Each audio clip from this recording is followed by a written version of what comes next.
శ్రీకృష్ణ పరబ్రహ్మణే నమః.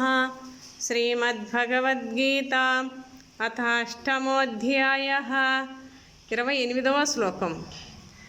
వేదేషు యజ్ఞేషు తపస్సు చైవ దానేషు యత్పుణ్యఫలం ప్రతిష్టం అత్తేతి తత్సర్వమిదం విదిత్వా యోగి పరం స్థానముపైతి చాద్యం.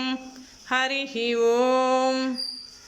దీనిని తెలుసుకున్న యోగి వేదములు, యజ్ఞములు, తపస్సులు, దానములు చేయుటచే లభించడి పుణ్యఫలమును కూడా అతిక్రమించి ప్రధానమగు పరమ పదవిని పడయుచున్నాడు.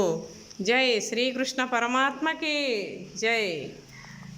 ఇది శ్రీమద్భగవద్గీతాసు ఉపనిషత్సు బ్రహ్మ విద్యాయాం యోగశాస్త్రే శ్రీకృష్ణార్జున సంవాదే అక్షర పరబ్రహ్మయోగో నామ అష్టమోऽధ్యాయః.